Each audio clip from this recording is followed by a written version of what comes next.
Assalamu alaikum wa rahmatullah. My name is Sadi Awienat. I'm the VP of Digital Industrial in GE.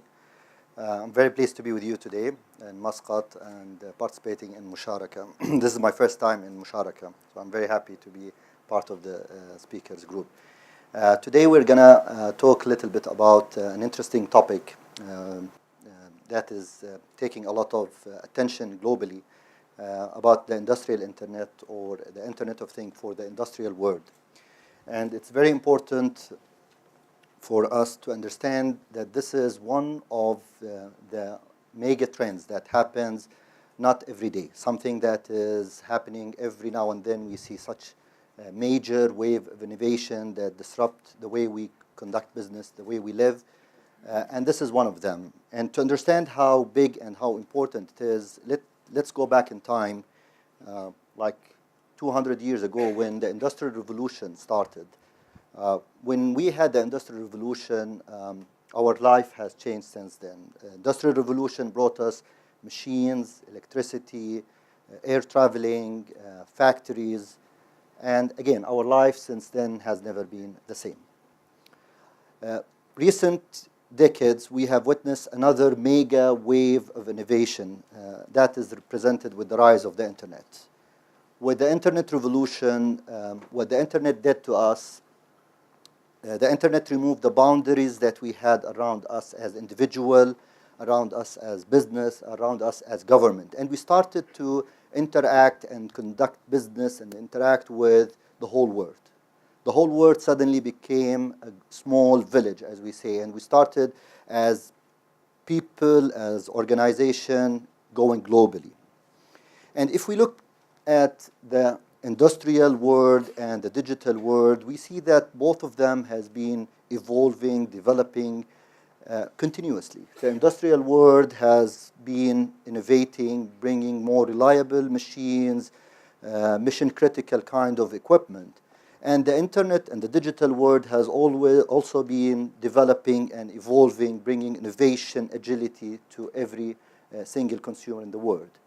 But what was interesting at that time is that the industrial world has been innovating in a way in separation from the internet world. The physical world has been separated from the digital world up until recently, where we start to see more of convergence between the two worlds.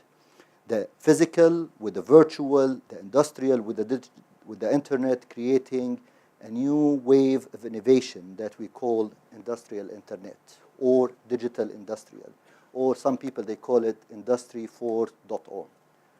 Regardless of the name, this is something that is big, something that is really major and so disruptive and has a big impact on every single business that we are aware of.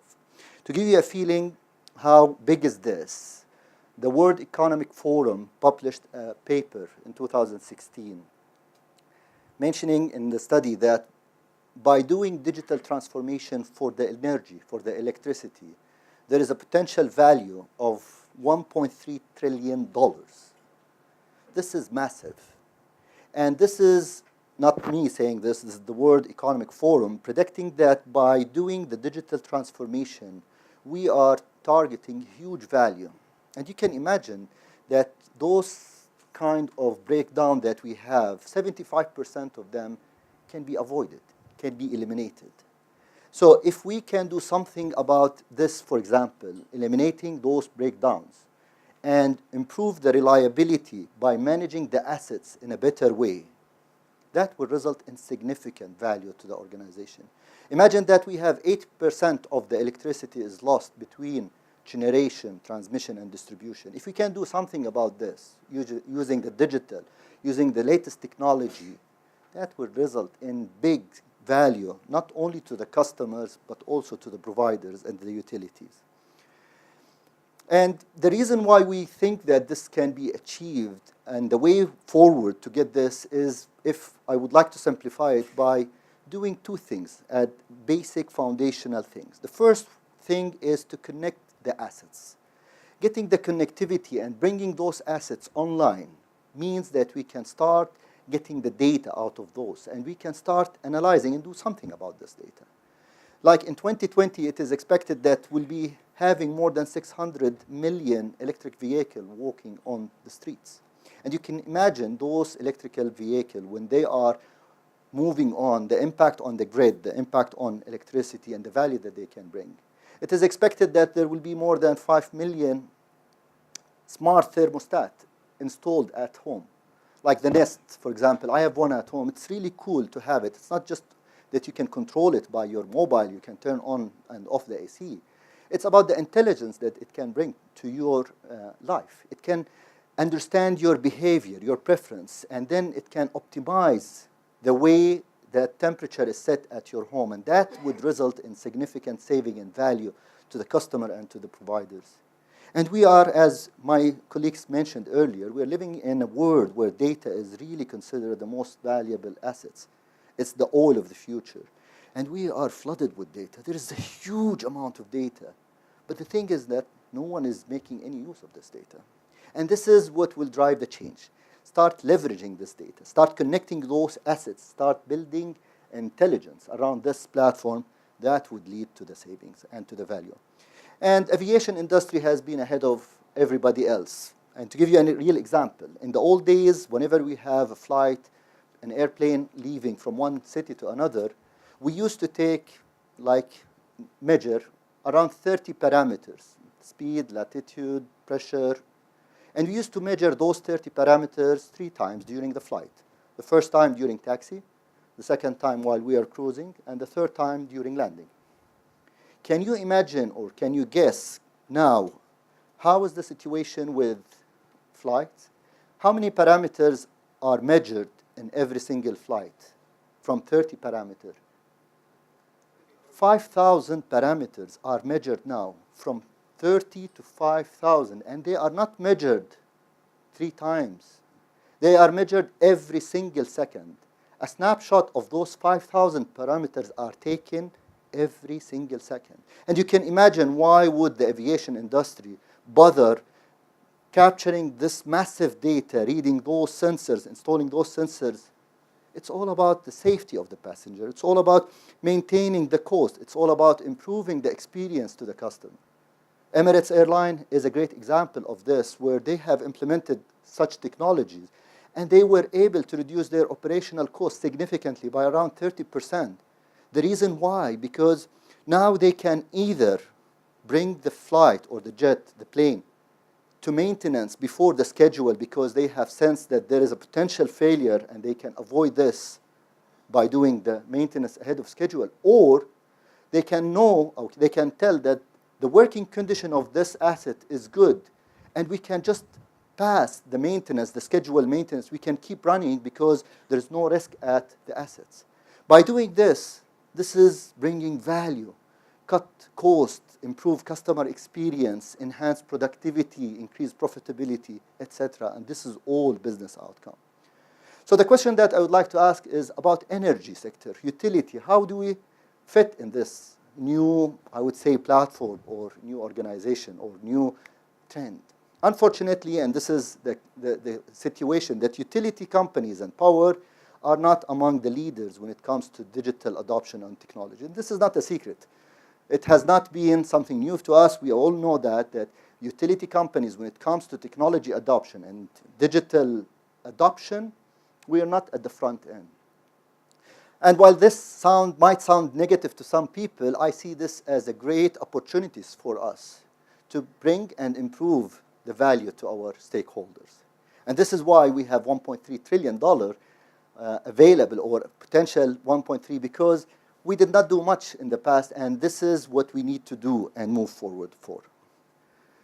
And in GE, we think that the way forward for doing this is, the first thing that we need to do is to have a kind of, if I would like to say, a kind of an operating system, a platform that can sit in the middle, that can orchestrate and connect the different assets, the different platform, the different technologies, whether this is coming from GE or non-GE, whether this is gas plant or renewable, and gluing this and connecting this so that we can start ingesting the data and start processing those data and bringing new insight to the business. This is the core thing of this. So the platform Michelle mentioned about Predix as the center core of the technology. But in addition to the platform, a suite of application is needed for every single utility to address the specific pain and area of interest.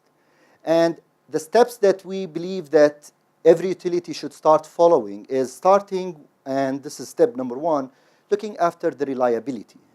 So we need to ensure that our machines, our assets, our fleets are up and running. We need to improve the reliability, whether it's coming from renewables, whether it's coming from gas plant. We need to ensure that they are operational. They need to predict failure before it happens so that we can avoid it or minimize the impact. We need to maximize the availability and the reliability. And this is the first step in the journey of digital transformation. Once we are confident that our fleet is up and running, it's available, we need to make sure that the next step is that we are getting the most out of this, that we are optimizing our cost. Business optimization, operation optimization become next, which is productivity. Am I optimizing my cost? Am I getting the max out of the resources that I have? Is the fuel consumption to generate this megawatt is optimal? And this becomes the second step.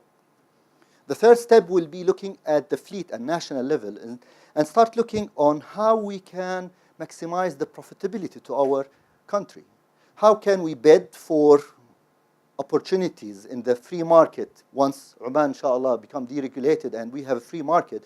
This becomes so important to understand what would be the optimal and the most efficient bidding and generation of electricity. And again, this is a digital transformation journey. This is not a kind of one-time or single project that you need to engage with. It's a journey. It's a mindset. It's a culture change. It's something that you start. It takes you years, and it's painful, no doubt, but the reward that you will be getting is remarkable. And this is where you need to look at it from a holistic perspective. It has to be comprehensive. It cannot be limited to single manufacturer or to single type of energy or generation versus transmission. You need to look at it from a holistic perspective. And this is why we believe this is the case, because my colleagues mentioned earlier that dynamics of the utilities and the power industry and the energy industry is changing. We are seeing now the consumer becoming producer. And we know that like how many 10 kV kind of producer are adding to the grid. Like if I'm not mistaken, 2014, there was more than 200 megawatt generated electricity from those small 10 kV kind of consumer by putting the PV on top of their houses. And this is driving new challenges to the grid. So the grid is no longer one-way direction flow of electricity. It's two ways, and that brings challenges and bring integration needs and requirements. Also about the demand, like we in Dubai, for example, I'm coming from Dubai, we estimated that a 1 Celsius degree change in the building, that would result in 200 megawatt impact on the grid. So if everybody at their houses, they just add 1 degree Celsius, that would add another 200 megawatt to the grid load. So if we can manage this demand, and if we have the smart thermometer, smart meter, dynamic tariff, all of this, if it is integrated properly, if it is orchestrated properly, that would result in significant value and savings, not only to the customer, again, to the providers of those kind of operations.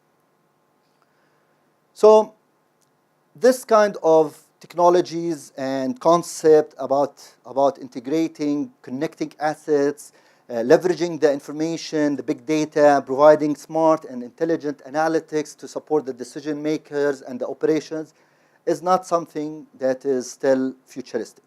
It's happening. It is reality. There are so many customers that they are adopting, they are transforming. We apply the same concept for like coal plant. And the results that we got on average globally, if you apply similar concept, you might end up with something in the range of $5 million saving on an annual basis for an existing plant. Over 10 years, that is $50 million. And you can improve your emission reduction, lowering by 3% for coal plant. Applying the same technology for gas-fired plant means that over the lifetime of a new gas plant, we are talking about $350 million over 25 years, and the ability to increase production by 2%.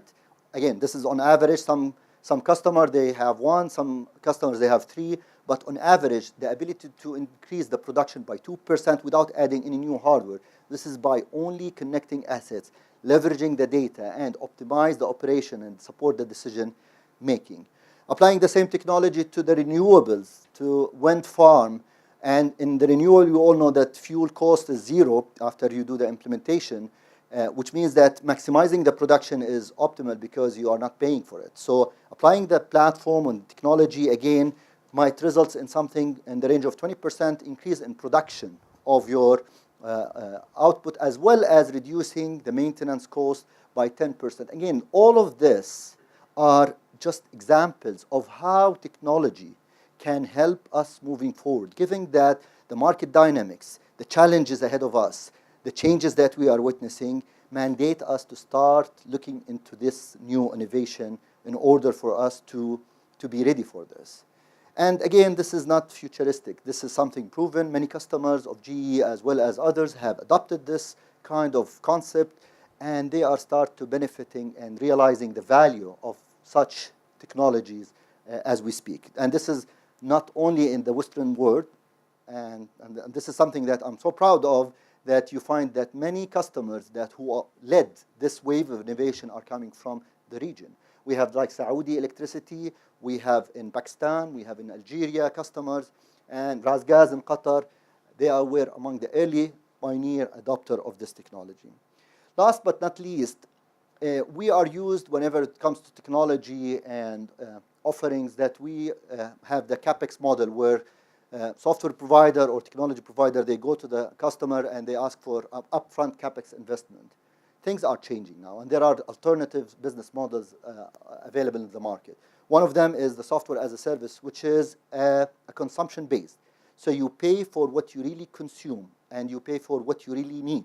And this goes scale up and scale down. So if you have like certain requirements, then you pay for that. If your requirements has decreased, then you scale down and you pay only for what you consume. And this is interesting, and this is happening. But what's more interesting is unique offering from few companies like GE, where GE decided, like, for example, to come to the customer and partner with them and take the risk on their side. So the idea is that you don't need to invest, you don't need to make any investment. We'll make all the investment, and only when the value is realized, the cost saving is achieved, this is where we get paid and you get benefit. And this is what we call outcome as a service. And this is a kind of shift in the dynamics of the markets. And more customers are mandating this. More providers, they are into this business.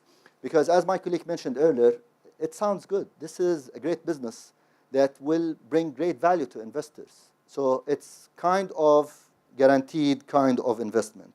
So in conclusion, in the old days, when we start talking about this kind of digital transformation, customers used to ask us about whether they need to do the digital transformation, whether they should adopt, especially in the utility. And this is not the question that we are getting now. It's done. Everybody is told that digital transformation is a must, and it has to happen. The right question that they are asking is, when should we have a digital strategy, a strategy for digital transformation? And the right answer for this question is now. Now, we need to have a digital strategy now, because remember, we have $1.3 trillion on the stack, and you need to claim your fair share as of this $1.3 trillion. If you have any question, I'll be happy to take. Thanks.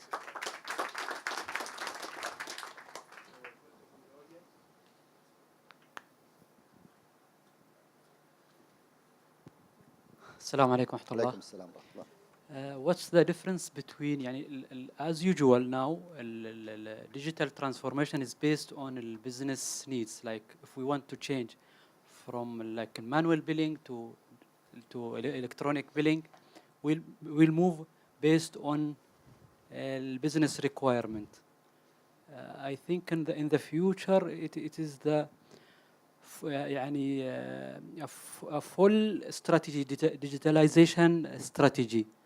So is it the same way, or people they are moving toward the digital not based on the business? It is all the operation.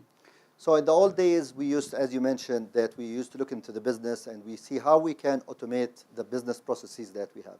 How can we have a strategy that fits my business? Nowadays, it's quite different. Nowadays, the digital would change the business strategy. So think of business models or ideas like Uber, for example. Uber did not come up with a software or a platform to optimize the taxi booking and scheduling. They came up with a new model.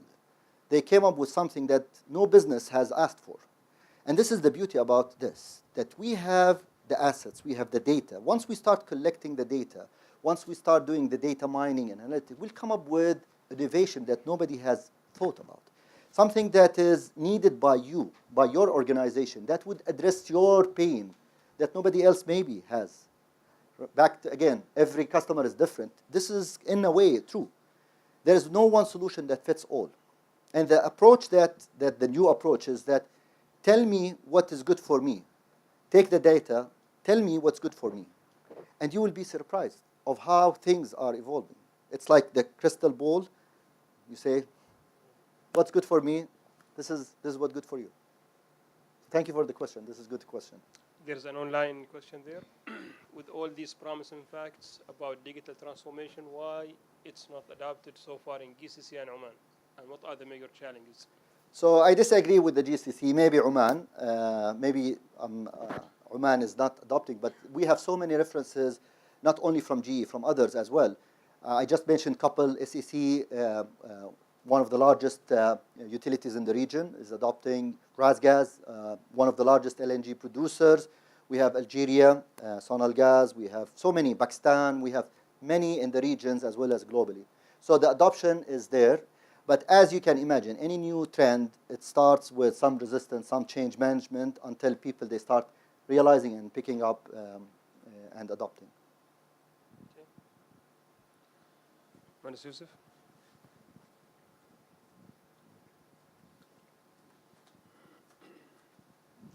Thank you for this presentation. Just a simple question about, again, anything, it can be considered as a project.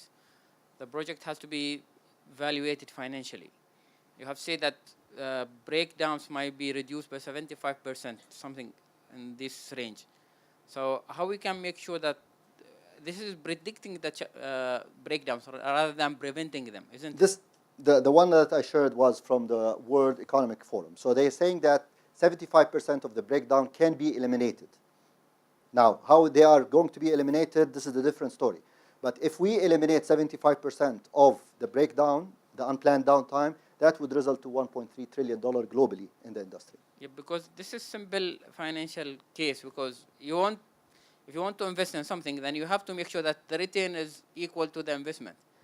But as I said, the 75 was just like a number that I couldn't. So what would help you is what I showed you about some business cases, like for the coal plant, for the gas-fired plant, which is over 25 years, for example, gas plant, that could result in $320 million over 25 years saving. So that you can use this kind of argument to build the business case as well. But again, when it comes to this kind of trends and technology, it's no-brainer that this will bring value. The question is how far you want to go and how fast you want to go. The crime that we can commit to ourselves and to our organization is not to do anything about it. It's just sleep on it, wait for things to mature and wait for things to be adopted by everyone, and then I will join. If you do that, you will be left behind. Especially nowadays, given the market dynamics, given what's happening, the survival is a must. So we need to be ahead of the game, in a way. It's good that the CEOs are here so they know that. You don't need to justify it financially otherwise.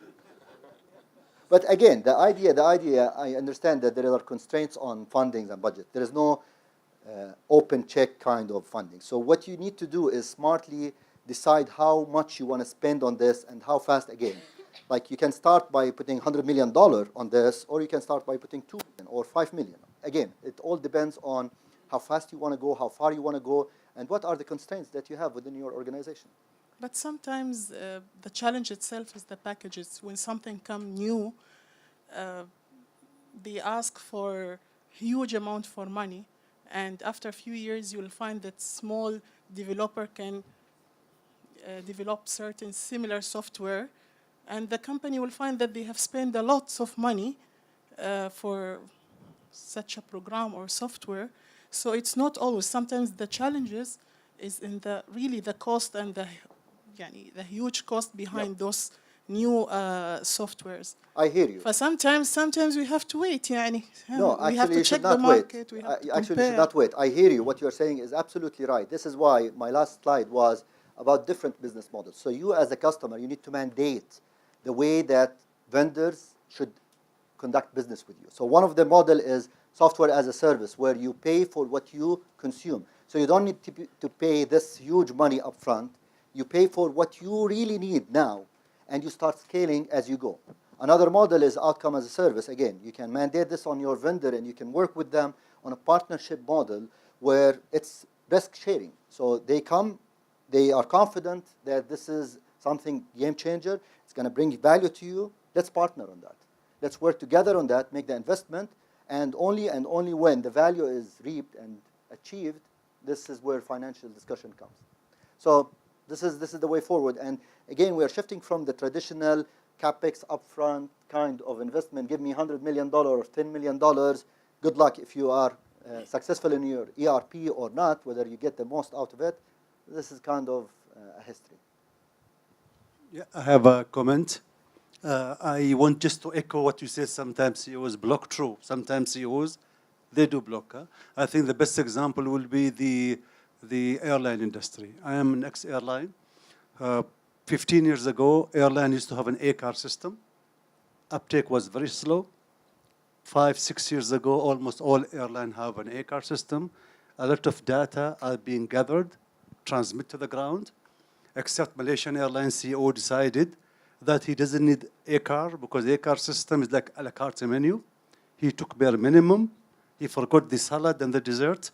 And the salad and the dessert was basically the global positioning during the crash. It gave him temperature, engine temperature. It gave him position of the aircraft, but not global position. Today, Malaysian airline crashed. Until today, nobody knows where it ditched. And where the CEO is fired. It's just a good example how technology sometimes is not seen by CEOs, because usually CEO is a human being. He have short-term and long-term plans. And I think here it comes the wise team like you to guide CEO, the board, the society, and the vendor. So I think objective of the musharaka to stimulate thoughts. So airline is one of the things that always I think about, because we all fly. But also any short-term decision making, it could be lethal for CEO and the passengers. Thank you. Thank you. Thank you for the comment. So this, you think that I would mess with the airline that I'm going to use tomorrow or today? Of course not. Yes. Sadi, there is one online question sure. also there. In your experience, what are the main challenges which are making electricity utilities to be behind market trends and to digitize their systems? So specifically for electricity now. Well, I'm not sure if I have a good answer for this, but this is the situation, and I don't think that anybody deny that this is the thing. I would rather that focus on how we can move away from this rather than analyzing how we reached there. What happened, happened. Now, the way forward is clear. We have an opportunity. Do we need to have the prerequisites that others they had? No. We can start from now. We can start from today. And that would give us an advantage, that the value that we can reap is much bigger than those who were more mature than us. So let's not talk about what happened. It is what it is. Let's focus on how we can get out of this. And a study made by Accenture in 2015, they have surveyed C-level and utilities, and 94% of them acknowledge that they are not up to speed when it comes to digital. And 85% of them they acknowledge that they need to move on and put a plan and strategy in order to bridge the gap. So the good news is that everybody is aware of this and they are taking actions to rectify and fix. Maybe one more interesting question online about the cybersecurity.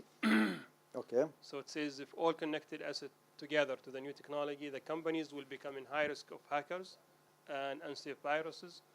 That means there will be a lot of money to invest in security. This is not a true statement to start with. Simply, let's put facts. If you do not do anything, do you think that you are secured? Do you think that by not adopting any technology that you're secured? If you think so, you are mistaken. The reason why I'm saying this, in the old days when we designed our power plant and grid, we assumed that this will be air-gapped, which means that it's going to be isolated from the outside. So I put a fence around it, and that's it. Nobody can get into it. Today, it's not the case. Think of the power plant people, operational people sitting there. They have emails. They have USBs. They have mobile. They browse internet in the station. And all of this are exposure, vulnerabilities that the hackers can use to get into your back system. And look at the examples. Ukraine, for example, in 2015, has been hacked by a country, not mentioning who, and they managed to bring them down in the Christmas Eve for 6 hours for around 2 million people of one of the cities in Ukraine got compromised, blackout in the Christmas Eve. And the reason why they were able to do that, it's not because they have implemented digital. They managed to hack through a small vulnerability that one of the HVAC providers has installed. So if we think that we are secured by not taking action, we're mistaken. The right strategy is that we need to start adopting the technology. We need to be careful in adopting technology. We need to ensure that we are up to the standard in security. But this is the way forward. Sleeping and ignoring and thinking that we are secure is not the right strategy, unfortunately.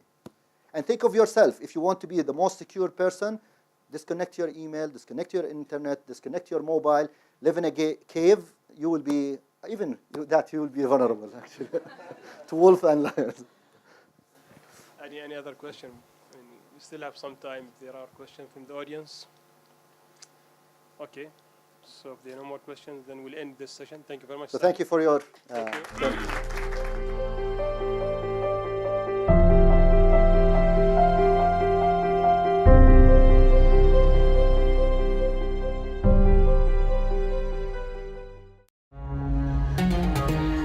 نماء لرخاء يدوم.